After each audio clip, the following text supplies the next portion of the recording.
শুভ সকাল সবাইকে। প্রতিদিনের মতো আজকের সকালটা শুরু হলো সেই চেনা ব্যস্ততা দিয়ে। ঘুম থেকে উঠেই সোজা রান্নাঘরে সবার জন্য গরম গরম নাস্তা রেডি করে দিলাম।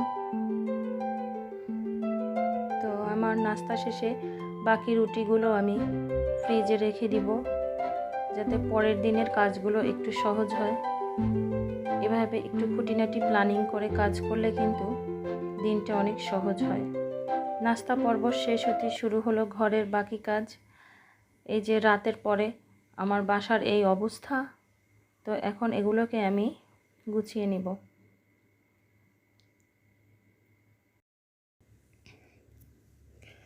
বাসায় যেহেতু ছোট বাচ্চা আছে, তো আমার গুছিয়ে রাখা বেশ একটা পসিবল হয় না।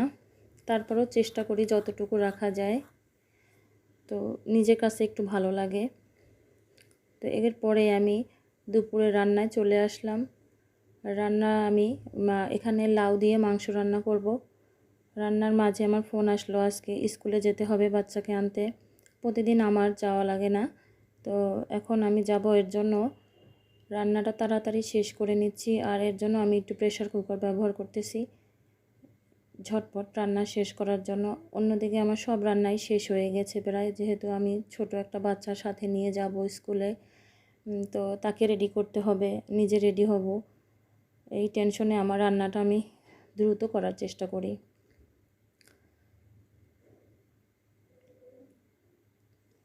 বাসায় এসে বাচ্চাদেরকে নিয়ে আসার পরে আসলে একদম আর সময় থাকে না।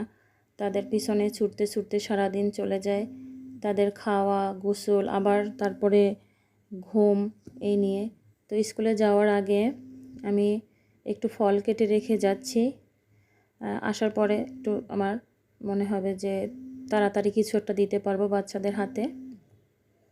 তো এভাবেই একটু কাজটাকে আমি সহজ করার জন্য আগে থেকেই মনে হয় গুছিয়ে রাখলে ভালো হয়। তো একটু মালটা কেটে নিচ্ছি এবং সুন্দর করে ডেকোরেশন করছি। এর ফাঁকে ফাঁকে আমার সাথে যে আছে সে আমাকে টানাটানি করতেছে যে সে স্কুলে যাবে বোনকে নিয়ে আসার জন্য। সে বলেছিলাম যে স্কুলে যাব, তো সেটা সে এখনই করতেছে খুব। তো এই তো বাচ্চাকে নিয়ে আমি স্কুল থেকে নিয়ে আসলাম। তো স্কুলে যাই দেখি আসলে বাচ্চাদেরকে একটু খুশি করার জন্য মিসেরা এরকমের ব্যাচ তৈরি করে দেয়, তাদেরকে আরও উৎসাহ দেওয়ার জন্য। তো এটা ছিল আজকে তার ওয়েল ডিসিপ্লিন পেজ। তো এর মাঝে হঠাৎ সেই সিলেটের চিরচেনা রূপ, সকালে রোদ, বিকেলে বৃষ্টি, আজ দুপুরেই বৃষ্টি চলে আসলো, ঝুম বৃষ্টি। এর মাঝে আমার মনে হলো যে আমার বারান্দায় তো কাপড় আছে, শুকানো দেওয়া ছিল, তো দৌড়ে নিয়ে আসলাম। এভাবেই আজকে আমার ভিডিওটি শেষ করব। আমার ভিডিওটি কেমন লাগলো অবশ্যই জানাবেন, আশা করি ভালো লাগবে। ধন্যবাদ সবাইকে, আল্লাহ হাফেজ।